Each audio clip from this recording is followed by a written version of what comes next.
இன்றைக்கி நம்ம எதை பற்றி பார்க்க போகிறோம் பார்த்தீங்கன்னா, காரைக்குடி தொகுதியில் நிற்கிற வேட்பாளர்கள் பற்றி தான் பார்க்க போகிறோம்.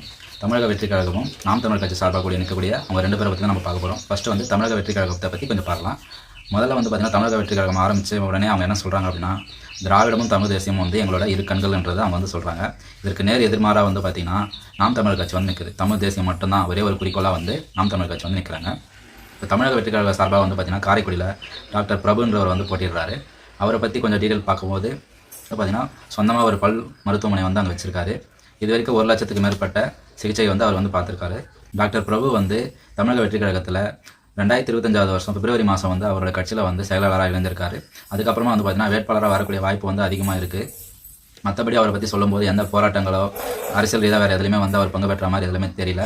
அதிகபட்சமான டீட்டெயில் வந்து பார்த்திங்கன்னா, ரீல்ஸ் அதிகமாக இன்ஸ்டாகிராமில் அதிகமாக ரீல்ஸ் போடுறது, மற்றபடி பார்த்திங்கன்னா மற்றவங்களுக்கு ஹெல்ப் பண்ணுற மாதிரி வீடியோஸ்லாம் நிறைய இருக்குது. அதுக்கப்புறமா பார்த்திங்கன்னா, இந்த பல் சம்மந்தமாக ஹாஸ்பிட்டல் சம்மந்தமாக வந்து நிறைய வீடியோஸ் வந்து இருக்குது. மற்றபடி வேறு எந்த டீட்டெயிலுமே அவரை பற்றினா எதுவுமே நமக்கு வந்து கிடைக்கல. இப்போ நம்ம அடுத்தது வந்து பார்த்திங்கன்னா, நாம் தமிழர் கட்சி சார்பாக வந்து காரைக்குடியில் சீமான் அவர்கள் வந்து நிற்கிறாரு. அவரை பற்றின டீட்டெயில் தான் இப்போ நம்ம பார்க்க போகிறோம். இப்போ விஜய் வந்து எந்தளவுக்கு நடிகராக உலக அளவில் ஃபேமஸாக இருக்காரோ அந்தளவுக்கு இப்போ சீமான தெரியாத ஆட்களே வந்து இருக்க முடியாது. அந்தளவுக்கு வந்து விஜய் எந்தளவுக்கு ரீச்சோ அதே அளவுக்கு வந்து பார்த்திங்கன்னா, இந்திய அளவுலையும் சரி தமிழ்நாட்டு அளவுலையும் வந்து பார்த்திங்கன்னா சீமானுக்கான ரீச் வந்து ரொம்ப அதிகமாகவே இருக்குது. இளைஞர்களுக்குன்னு ஒரு படையை திரட்டுறது வந்து பார்த்திங்கன்னா சீமான் மட்டும்தான். எல்லாருமே வந்து பார்த்திங்கன்னா திரைக்கவர்ச்சி, மது இந்த மாதிரி போயிட்டு இருந்த மத்தியில் தமிழர் என்ற ஒரு உணர்ச்சியை ஒரு சின்ன நெருப்பை வந்து தூண்டி விட்டதுக்கு முதல் காரணம் வந்து சீமான் மட்டும்தான். அவர் மேலே தனிநபர் விமர்சனம் நிறைய இருக்கலாம். ஆனால் தமிழர்கள் ஒன்று கூறணும், தமிழ் வாழ்க, அந்த தமிழை வந்து முன்னிறுத்தி கொண்டு போகிறதுல முதல் கட்ட பணியை வந்து சிறப்பாக செஞ்சிருக்குது யாருன்னு பார்த்தீங்கன்னா சீமான் மட்டும்தான். இன்றைய தலைமுறைக்கும் அடுத்த தலைமுறைக்கும் ஒரு கட்சி எப்படி இருக்கணும், எப்படி வழி நடத்தணுன்றதை வந்து ரொம்ப அருமையாகவே அவர் வந்து செயல்படுத்தியிருக்காரு. ஒரு ஆளாக வந்து களத்துக்கு வந்து நின்று இப்போ வரைக்கும் பார்த்தீங்கன்னா 5 லட்சத்துக்கு மேலே ஓட்டை வந்து வாங்கியிருக்காரு. ஒரு தனியால் என்ன பண்ண முடியும் நம்ம நினச்சிருக்கலாம். ஆனால் ஒரு தனியால் தான் வந்து பார்த்திங்கன்னா இன்றைக்கி இவ்வளோ பெரிய கூட்டத்தையே வந்து கூட்டியிருக்காரு. நம்ம எது நினச்சாலும் முடியுன்றதை அவர்கிட்ட தான் நம்ம ஒன்று கற்றுக்கலாம். சீமானுக்கு வந்து முக்கியமான கொள்கையில் பார்த்தீங்கன்னா தமிழ் தேசியம் பார்த்தீங்கன்னா தமிழ்நாட்டை தமிழர் மட்டும்தான் ஆள வேண்டும் அப்படின்ற ஒரு கொள்கையை முன்னிறுத்தி வந்து அவர் வராரு.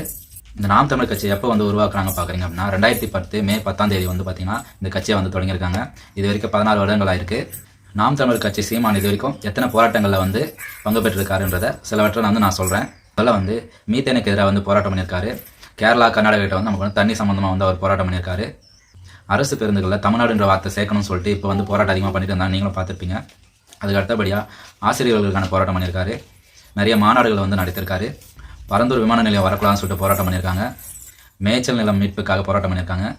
தமிழ்நாட்டுக்கு வந்து மது வேணாம், கல் இருக்கும் போராட்டமும் பண்ணியிருக்காங்க. அது மட்டுமே நம்ம முக்கியம் இல்லை, கல் நம்ம இறக்கி மதுவை வடிக்கலான்றதுக்கு ஒரு ஸ்டெப் வந்து எடுத்து பார்த்தீங்கன்னா நாம் தமிழர் கட்சி மட்டும்தான். அதுக்காக பணியாரும் போராட்டமும் பண்ணியிருக்காங்க. இப்போ நான் சொன்னதெல்லாம் வந்து கொஞ்சம் மட்டும் தான் சொல்லியிருக்கேன், இன்னும் நிறைய இருக்குது. இந்த காரைக்குடி தொகுதியில் யார் வின் பண்ணுவாங்கன்ற கருத்தை நீங்கள் சொல்லுங்கள். இப்போ தமிழக வெற்றி கழகம் சார்பாக வந்து பார்த்தீங்கன்னா